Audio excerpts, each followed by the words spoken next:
Hello, everyone, and welcome back. I'm Patrick Tucker, Science and Technology Editor for Defense One, back to talk with the Marines about their current cloud efforts. Joining me today, Renita Spinks, Assistant IT Director for the U.S. Marine Corps, and Hank Costa, Enterprise Services Planner for the Marines IC4. So, Hank and Renita, thank you so much for joining me today. Can you give us a brief intro to who you are and what you do? Hey, yeah. So good morning. I am Miss Renata. I'm sorry, good afternoon. I am Miss Renata Spinks from the IC4 at Headquarters Marine Corps. That's Information Command and Control, Communications and Computers. I am currently also serving as the Deputy CIO for IC4. So we have a combination of tactical systems that we manage and have to be responsible for, as well as a lot of the, and mostly all of the business operational systems within the Marine Corps. I've been doing that for about 2 years now. And before that, I was the nation's first cyber technology officer, also within the Marine Corps. And that's where we got a chance to learn all about the CIO space, as well as offensive and defensive cyber operations. Okay, wow, yeah. Hank, tell us a little about yourself. Right, so I'm a government civilian at Headquarters Marine Corps IC4 in the Network Services and Strategy Branch. I kind of lead the efforts under network modernization, working the enterprise services across the MCENT to include both business and tactical, and working with PEO Digital and DISA and other providers in developing the strategic sourcing for how we're meeting a couple mandates from the Commandant, Force Design, as well as DOD. Okay, so thank you again for joining me. This is a great and very timely conversation as we talk about that incredible challenge that the Marines face right now in terms of modernizing, because on the one hand, you have to be able to provide data and capability to folks that are going to be working in some of the most difficult, contested environments that the world has ever seen, against potentially against adversaries that are very technologically sophisticated and that exercise electronic warfare constantly. And yet at the same time, we also know now, I think that, Ukraine has certainly driven this, that very fast access to lots of intelligence, to lots of data that comes not just from the US, but potentially from partner militaries, from open source sources, is key to much more accurate operations, certainly much faster operations, and that is the essence of decision advantage. That is what victory looks like in the year 2023 and beyond. So Renata, I'd like to start with you. Can you tell us a little bit about the Marine Corps Information Network priorities that you are laying out for the coming year? Yeah, absolutely. So just thankful to be here. I'm grateful to have Mr. Hank Costa on with me to kind of dive into a little bit of more fidelity of those priorities. Number one on top of mind is always that SIPR and DDEL environment. If we don't get there, then we are not only doing ourselves a disjustice or injustice, but also our international partners, because we all lean very heavily in, and you just kind of highlighted how we lean in on each other. So later on in the conversation today, you'll hear me talk about that secret and higher echelons of classifications environment, how we communicate with each other to include our partners and our allies from a combined JADC2 perspective. You'll also hear about the how. We concentrate on our workforce, and we concentrate on how to better utilize our partnerships in our workforce from a naval integration perspective, and how do we work closely with the Navy and not just integrate the capabilities, but also integrating how we achieve success in this warfighting network situation, whether that's from network modernization, government, light years ahead of what we saw in the GAO audit that just most recently came out, and how the Marine Corps has been fast following adopting the agile space and actually utilizing an agile framework on how we achieve success. You've heard us talk about our migration to cloud and how we have a hybrid approach, and the way we've been able to continue that success is to use that task force model approach and use an agile framework. Not saying we get away from waterfall. When you're building ships, waterfall is probably the systems that the ships are actually utilizing, those have to be a little bit faster. They have to be a lot more agile. They have to be more transformative and emergent. And to also worry about, our troops on the ground, whether that's using digital warfare and cyber warfare, or actually, hands on the ground and boots on the ground locally. So you'll hear us talk a lot about that with our priorities and making sure that we use the resources that are available to us. You just heard Mr. Sherman and the JWCC memo. So we are really excited about using those cloud and those different capabilities that our partners at DISA is really going to manage for us, but also have available to us to take advantage of. So those are our three priorities: that digital environment, cloud capabilities, using artificial intelligence and machine learning where we can, what makes sense, and being able to pull all that together on the other side of that equal sign to be more about lethality and the warfighter versus some of those nice to haves, which is why we lean so heavily on that zero trust architecture.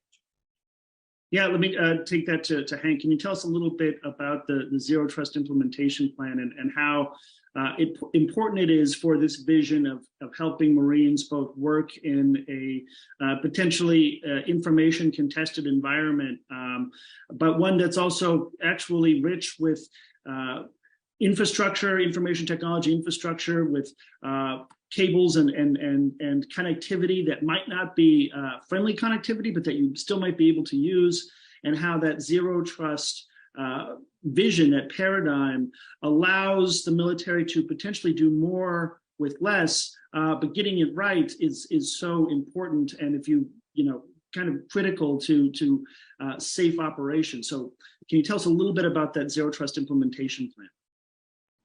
Yeah, absolutely. So it's clear to all of us that we need to protect our data, right? So in that integrating how we're going to automate those defense sensing and responses and threats to the network to ensure the confidentiality, integrity, and availability of data is crucial, right? So we've identified it's part of our McSend unification line of effort, right? And this is why it's important. We need to be able to synchronize our efforts into the C2 capabilities, much like the point you mentioned. I mean, the spectrum is another element, space, right? We need to bring all that. And then the cornerstone of all that is basically identity, right? The digital identity is the cornerstone to any zero trust activity. We're leaning forward right now with the Navy and developing our identity credential access management capability under what's called a Naval Identity Service. A common identity with constant attributes is essential to building the policy and the support to a data-centric environment, right? So we're working that, bringing in those automations to realize a unified network and be able to provide that advantage in the digital environment, right? That is crucial for us. As mentioned, I think our strategy's out, and we're currently working activities for the target in the near term. Although the full concept of zero trust is still way out there, we know that the identity and building that data-centric parity across all our information resources is the priority of the day. Yeah, can you tell me a little bit about some of the data assets that go into zero trust and kind of credential management on an individual level? Because, as we mentioned, this is an area, and the Marines are going to be deployed in places where, against potentially adversaries that are going to be really focused on finding any sort of means that might exist to create false identity in order to gain access and hop around networks and et cetera, et cetera. So you mentioned automation as an aspect of a zero trust strategy. Is that like AI applied to identity management so that you have you can identify the individual sort of faster using a data set that they've compiled through their digital trail, or how does that work a little bit? Yeah, so our first step is, and we've done this historically, right, is we use our Active Directory as an identity source, right? So we're going to continue to use that on how we build our digital identity framework. Rule-based access control becomes an element of that, how we build that. But I mean, our experiencing with IL5 with the cloud and our movements to IL6, Ms. Fink will talk a little bit about that, is where we see the future of really creating that identity. So when that battalion, Marine Corps battalion meets at an AOR place with a 101st Airborne, the identity is linked into what they need to share those resources in the combined joint all-domain C2 effort. And I think we're also aligned with DOD and Joint Staff on developing that capability under CJADC2, right, which is the new term. I know. I was sort of I was amazed when they wanted to stick more letters on the end of that. I'm like, guys, Joint All Domain Command and Control is kind of, it's big enough as a concept, but yes, C for combined. And as you talk to folks, they came out with this concept obviously before February of 2022 and the Russian invasion of Ukraine. But just the role that all of these assets that these partner nations play in helping to support Ukraine really kind of, I think, illustrates very, very plainly how incredibly vital U.S. partners are going to be in anything that the U.S. does anywhere. It's a unique strength. It makes certainly a lot more headaches for you guys because you have to deal with all of these, systems and different data sources and other partner militaries and all of their IT needs that aren't, homogenous. But it's an absolute strength and really critical to be able to work with partner militaries and partner data. And that's sort of where you guys are. So we're going to talk a little bit about that and then move to IO6. Yeah, so just listening to you kind of lay out those capabilities and what that command and control is going to look like, that's why we're so focused on that SIPR environment and standardizing some of the things that are very foundational: data, identity, credentials, access management, and decision making. You got those 5 things and you're off to the races with at least foundational common spaces. And we all can have the same kind of conversation. Now, the environment has to be based on that, Marine Corps' posture to be the stand-in force. That means we're providing reliability, we're providing consistency and persistence, meaning those capabilities our goals are to have them always available, always at the ready for the warfighter to utilize. Now, that's just not Marine Corps warfighting. Like you said, also our partners and the systems that you're right, they're not homogeneous. No, the architectures are not the same. However, the data is what we are just centrally focusing on. And that is what you use not only for payroll, not only for hiring and talent management, but you also use data to make decisions, whether that's fires, targeting, logistics, maintenance.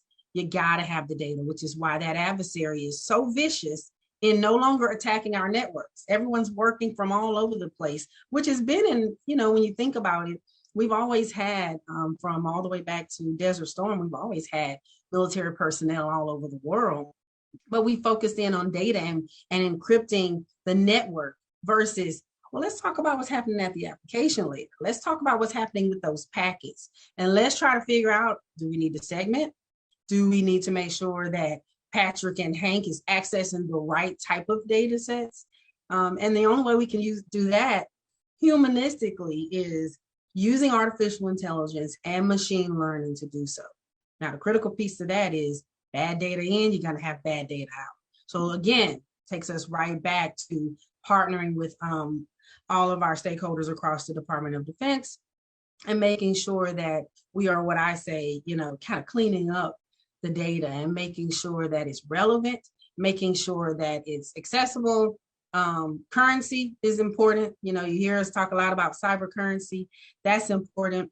And making sure that software as a service and infrastructure as a service, platforms as a service, all of those things are no longer siloed approaches. They have to be homogeneous. They have to be synchronized with each other. And that's what gets you that combined joint all domain, meaning no matter if it's secret, top secret, whether it's SAP, whether it's in an unclassified environment, which most times when we're fighting a war, you're not in an unclassified environment 9 times out of 9, right? And so we have to make sure that understanding what the next generation of warfare looks like. Now, we've got plenty of indicators already. you mentioned many of those indicators within the Russian and Ukrainian conflict that we're seeing now.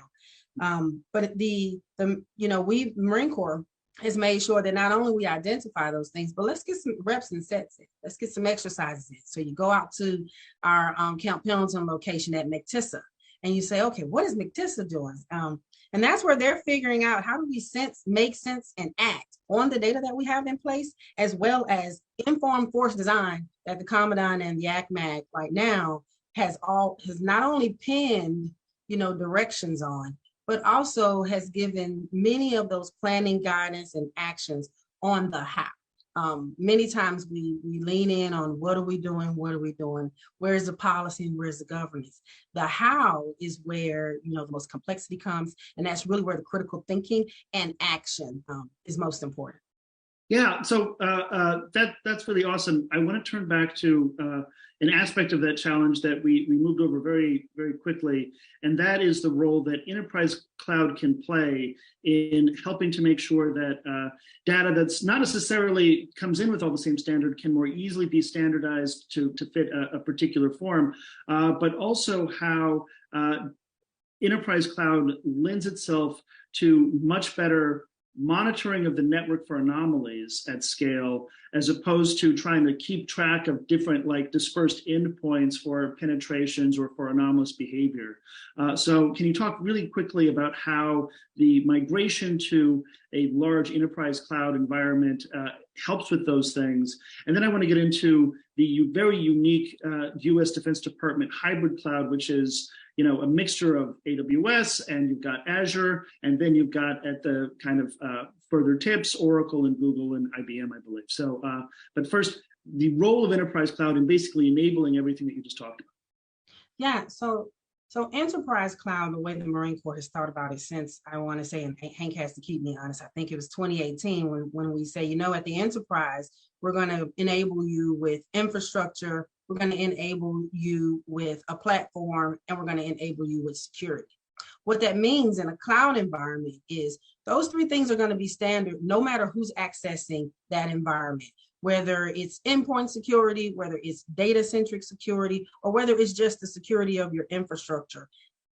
And of course, we're in a hybrid environment. That may be a data center sitting on Camp Pendleton, or it could be a cloud environment that's on the backpack of the warfighter that's moving through Guam, let's say, for an example, and access to that server and the data that's there. And how you're going to access that data from a cloud perspective. That's all the master parallel computing processing that has to happen because that warfighter is on the move and not sitting still. So that's the value of an enterprise approach, being able to have multiple services with just that simple backpack of, some of what we've seen, and that's what JWCC kind of gives you, whether it's Google enabled, whether it's AWS, whether it's Microsoft. They're giving you infrastructure, they're giving you security, and it's coming with a platform for you to do what you need to do from an action perspective. The value of that is it gives you strategic advantage. Gone are the days with JWCC, gone are the days of workarounds and not understanding the architecture, not knowing if a bad guy is accessing, because we have a standard architecture within that space. So we know how to respond to incidents. We know where the anomalies are because everyone's no longer siloed with their portion of Google or their design of, well, we use Microsoft differently. You have that business to business relationship. You have tenants that are communicating with each other. You have platforms that are standardized. Some of the platforms we use is, you think about the DoD Advana, you think about Jupyter. Many of those known data sets gives you the ability for command and control. And that's why the enterprise approach to cloud is so advantageous versus choppy and full of I don't knows. Now you got a standard set of, at least the infrastructure, the security, and the platforms that you are having for a capability. Now, the courses of action, the use cases, those will be different. If you're logistics, we're talking maintenance, we're talking about movement and pre-positioning. If you're, let's say you're with Gator, you're talking about targets and firing. So the use cases will be different, but the underlying architecture for what you're being provided in a hybrid cloud environment, whether that means local to the base, post, and station, or, I keep going back to on the backpack of one of my warfighters that's on the move and needs to make decisions very quickly. Hank, did you have anything on that as well? Yeah, well, I think Ms. Spinks hit it, right? Simply put, I mean, the goal of where we're moving to in network modernization, and really, I think we, unlike the GAO report, we're working very hard to bring those systems in, optimize the environment for cloud, implement zero trust, adopt enterprise services, right? Because, for example, Marine Corps Tactical System Support Activities doing tons of work out there at Camp Pendleton in those hard things of tying that last half mile, right, which is always the toughest part to extend that MCSEN to the warfighting network. I think establishing that integrated environment for the rapid delivery of data and analytics to the warfighter is critical, right? We had one of our planners that works Task Force NEDMOD with me, Major Kennedy, just wrote a couple articles in the Gazette about how, and we're seeing this, in current operations, right? How the strategic and operational level have become morphed together where, like Ms. Spinks said, right? Sense, make sense, and act. You get that OODA loop has become increasingly fast-paced for us, and bringing those capabilities into a rapidly delivered capability in support of force design, and even what the Don has done with their capstone documents is what we're leaning on to support the stand-in force. So you brought up the GAO report a couple of times, and I won't belabor it too much because you've answered it very fulsomely. But it does bring up an issue that I think is endemic across the DoD that still, I think deserves some public attention, and that is this kind of just Defense Department wide, this insistence that persists in acquiring information technology tools at the pace of like hardware. So there's too much of buying software as though in the same way you would buy a boat or a ship. And so I wonder if you could talk very briefly to that, whether or not you still see any sort of bureaucratic obstacles to acquiring at speed within your own activities, or if that's something that you feel, at least within your own domain, has been overcome. And if it's been overcome for you, are there still pockets of it in places that you're interacting with that should deserve some attention? Yeah, sure. So I think the ability to do software acquisition pathways is critical, right? So I think I mentioned MCTISA, they're experimenting with that, right? Bringing the experimentation piece into the equation. We're seeing a lot of that learning really in the business side right now. For example, right now, our talent management working group under PEO Digital has done incredible work that would have taken years, if not, I don't want to say a decade, but years in less than years. So I think developing that type of relationship, because I think it is a relationship with our integrators, our acquisition community, and more importantly, our warfighter as a feedback loop, I think we're starting to see value coming out of those engagements. And again, we have examples of bringing the cloud and services in near real time using those pathways. Yeah. Yeah, so I'll piggyback a little bit on that. I think COVID-19 and the CARES Act showed us how quickly acquisition can occur. All the way up at the Deputy Assistant Secretary level for Defense, there's been many policies and many support documents out there that's given a lot more flexibility, in my opinion, than we've had in the past. You asked about internally to the Department of Navy. Hank just mentioned the PEOs. They have definitely looked at, how can we not just acquire faster, but deploy and implement a whole lot quicker. And they have definitely been doing a phenomenal job in what we say stretching and pushing a little, how fast can we go, especially when we have a great understanding of the capabilities. We have a great understanding of the output we're looking for. Many times when you looked at the waterfall perspective in IT, sometimes we really didn't have a true vision of what the end result was. So what I've seen is a shift in industry being able to provide, here's what the end result is going to look like. And using Agile gives you that incremental approach to say, are we on the right path? Is this what you need? And if the answer is yes, but that allows them, the engineers, an opportunity to what we call pivot and, allow us to acknowledge, okay, that's technical debt, put it in the backlog. Let's keep moving with the other features that we know are critical for the warfighter. Lastly, I will say is you have to see a shift in mentality, no matter how many policies and no matter how much money Congress gives us and allocates and appropriates. The mentality has to change. We can do these things. We don't have to be fearful of not providing the right capability because we are 100% engaged with the customer and the stakeholders. So you look at what we call continued resolutions. Well, that's incremental funding. So we've been doing Agile a long time. If we just kind of switch the way we're thinking about this thing.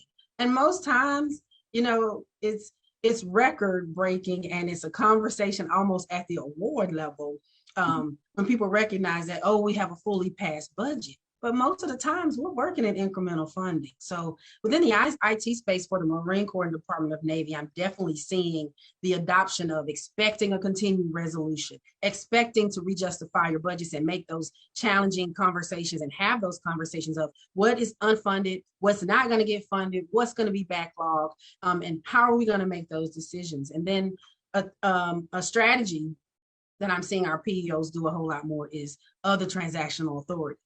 And so you've heard the Department of Navy come out with, let's go talk to industry. Industry, tell us how you're going to help us solve these problems, and let's prototype some things. And whether, there are some naysayers out there that gives me feedback to say, well, yeah, it's yet another pilot. Well, that's how you learn, and that's how you get better. And that's also how you allow industry to not think they have to give us a 5-year plan for technology that's going to be probably outdated in 18 months. Yeah, and I'm also reading from Congress, there's a lot more support for things like OTAs and things, because they begin, as strange as it sounds in this current political climate, there's actually some bipartisan recognition of the fact that they actually slow things down a lot with a lot of what they're calling oversight. And so there is quietly in the background a consensus of folks on armed services committees that are beginning to appreciate that really helping the Defense Department to acquire things faster through OTAs, and a lot of what you're talking about is really going to be vital to maintaining relevance in the years ahead. So we have not too much time left, and there's so many things I want to go back to, but in the little bit of time that we do have, can you talk, you mentioned AI a couple of times, and one of the key reasons for this modernization effort is, of course, to create a backbone in which the Defense Department, department-wide, but also the Marines, down to an individual unit, but also big Marine Corps, can begin to use the data that they're getting in to inform AI-driven decision-making and really capture that OODA loop, as you mentioned. So can you talk a little bit about your efforts to create that background, to support advanced AI deployment at the edge, and also whether or not you're using AI in any of your own activities, whether it's targeting dates for implementation of software, for anomaly detection at scale, or anything else? If I could, I'll jump in on that one. Okay. So again, I think we use the term AI a lot of times misplaced, right? So it's really, like Ms. Spinks mentioned before, sense makes sense and act. So what we're doing in the Marine Corps is we stood up the Service Data Office here about a year ago, and we're aligning to the data fabric that we have with Microsoft and other vendors to develop the environment to be able to do that transfer of data, right? So Advana is the DoD repository for data analytics. Department of Navy, working very closely with the CDO, is the Jupiter instantiation. We have our service data office, part of the design that came out of Force Design, developing a implementation plan and a governance structure on how we plan to create that environment to really foster the data and automation that's required across both the business as well as tactical space. And again, our friends in MCTISA are doing a lot of work in terms of how that gets populated at the tactical edge to provide some of those efforts. And fortunately, as you well know, a lot of these C2 systems that we have are joint systems that are developed and postured at the Army, Navy, and Air Force level that we're dependent on them to have that same type of mindset of building that AI to the cloud extensions that will provide that sense and make sense and act paradigm that's we're trying to do from an interoperable perspective. But Ms. Spink's back, and she might be able to add some more to that. Yes, sorry. You're as soon as I asked you to start your answer over, you cut out completely. So yes, a little bit on AI support building and also AI deployment in your activity.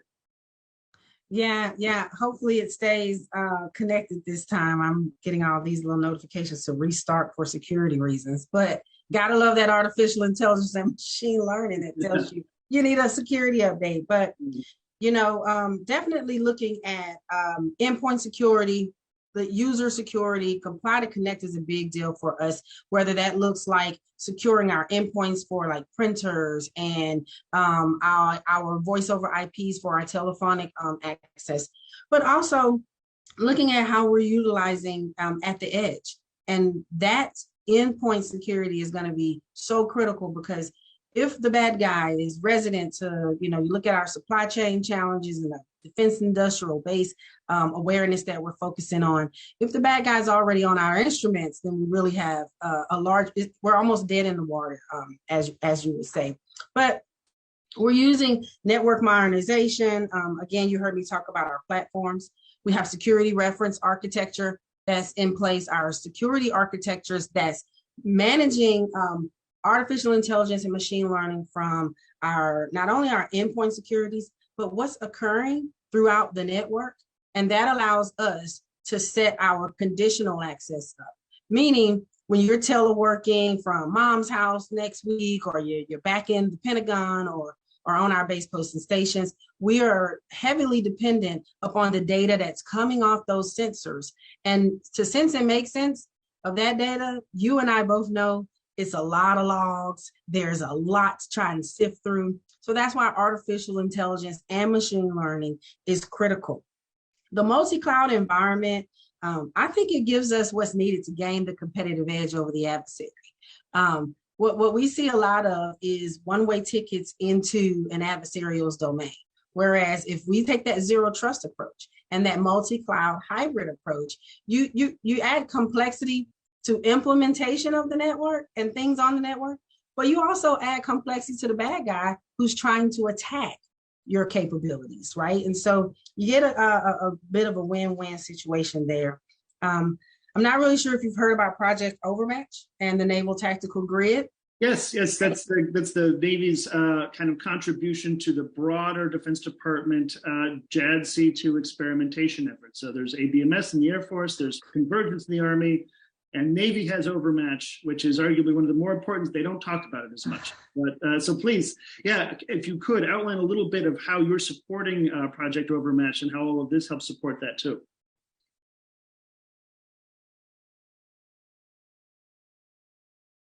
No, we lost her again.